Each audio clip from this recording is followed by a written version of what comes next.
Et bonjour Michel Picon. Bonjour. Vous êtes président de l'U2P, organisation qui regroupe les petites entreprises donc de proximité, dont les artisans. François Bayrou propose donc de supprimer 2 jours fériés. Est-ce que vous ne trouvez que les Français ne travaillent pas assez, tout comme lui ?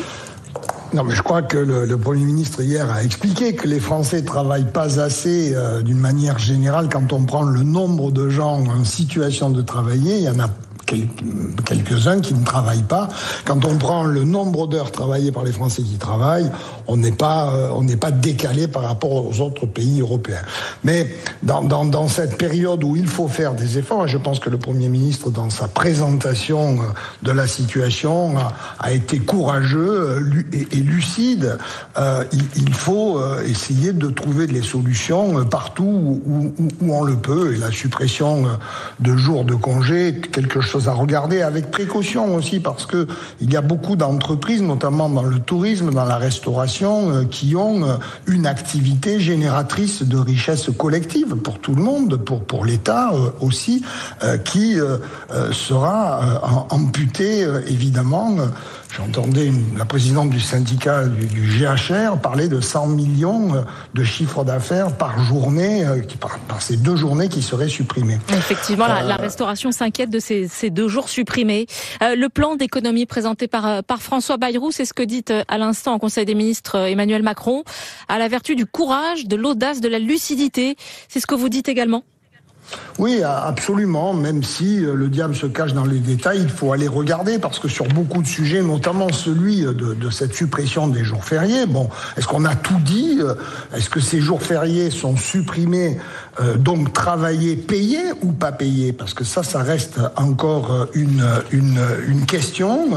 Est-ce que s'ils ne sont pas payés directement aux salariés, il y aura une compensation demandée aux entreprises, et ce qui paraîtrait normal, puisque sinon ça serait un cadeau que ferait son salarié à l'entreprise. Quelle sera cette compensation ? Est-ce qu'elle va être au niveau de ce que va rapporter cette journée complémentaire ? Mais il y a quand même encore beaucoup de zones d'ombre qu'il faudra éclaircir. Moi, globalement, dans ce qui a été présenté par le Premier ministre, avec sa volonté de préserver le tissu économique, la compétitivité de nos entreprises doit être protégé, a-t-il dit. Le travail doit être encouragé et facilité. Ce sont des choses qui ne peuvent que nous satisfaire. Ensuite, après, mettre plus de gens au travail par une nouvelle renégociation de l'assurance chômage, c'est aussi, je crois, utile pour tout le monde. Voyez-vous, quand on prend conscience de la situation qu'a présentée le Premier ministre, évidemment que ça ne fera pas plaisir à tous nos concitoyens, y compris même les entreprises.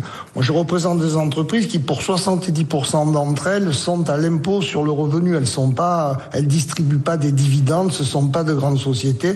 Elles vont donc voir avec l'année blanche une fiscalité augmentée. Ça veut dire, Michel Picon, que vous estimez que les entreprises, notamment les petites que vous représentez, ne sont pas épargnées par ce plan d'économie budgétaire ? C'est ce qu'on entend depuis hier quand même. Bien sûr que non. Les petites entreprises, elles ne sont pas épargnées, puisque l'année blanche va les toucher au même titre que les Français. Elles vont avoir une augmentation de leur impôt. Toutes celles qui ne sont pas en société et qui ne se paient pas avec des dividendes, qui ont des fiscalités différentes. Donc les petites entreprises aussi sont touchées. Peut-être moins que ce qu'on aurait pu craindre par la folie. Nous, on avait non pas 2 lignes rouges, parce que c'est agaçant d'entendre tout le monde avec ces lignes rouges, mais tout de même 2 préoccupations, qui est celle de l'abaissement des exonérations de cotisations sociales sur les bas salaires entre 1 et 1,5 SMIC, qui dans des petites entreprises où vraiment l'entreprise n'a pas capacité à supporter une augmentation des charges et mettrait en péril l'activité. Ces petites entreprises dans les territoires qui ne dégagent pas beaucoup de marge. Et la deuxième chose, c'était l'aide à l'apprentissage, et qui n'est pas une aide à l'entreprise, qui est une aide à l'insertion professionnelle des gamins qui vont en apprentissage dans une entreprise, dans une TPE, dans l'artisanat. Et 80% d'entre eux trouvent un emploi à la sortie. Et donc, moi, j'ai toujours refusé que l'on mette les exonérations de cotisations sur les bas salaires dans des entreprises qui n'ont pas beaucoup de valeur ajoutée et pas de grain à moudre, j'allais dire. Et l'apprentissage, c'est pas des cadeaux aux entreprises, c'est du soutien à l'emploi. Et donc là-dessus, pas de changement. Michel Picon, vous le savez, hein, ces mesures à ce stade, elles suscitent beaucoup de mécontentement, en tout cas dans les partis politiques, avec des menaces de censure qui ont déjà été brandies par la France Insoumise, le Parti Socialiste, le Rassemblement National. Si ces mesures ne passent pas à l'automne, qu'est-ce que vous dites ? Écoutez, je pense que ça sera consternant parce que le pays a besoin d'avoir un gouvernement. Si ce gouvernement chute, il y en aura un autre. Quelle sera sa survie s'il est dans l'immobilisme? Qui, à un moment, rompra cet immobilisme? Le FMI qui nous mettra sous tutelle avec des punitions qui seront autrement plus difficiles que ceux qui est annoncé aujourd'hui. Moi, je pense qu'il faut que tout le monde retrouve la raison. Il faut travailler ces textes. La ministre recevra, nous a-t-elle dit, les partenaires sociaux en bilatéral à partir de la semaine prochaine, la ministre du Travail, la ministre de la Santé. Ouais. Il va falloir qu'on regarde les choses pour que les plus fragiles d'entre nous ne fassent pas les frais de dommages collatéraux. Mais en tout cas, dire aux Français qu'on sortira de cette affaire sans que personne ne fasse des efforts, c'est ce qu'on leur dit depuis 40 ans.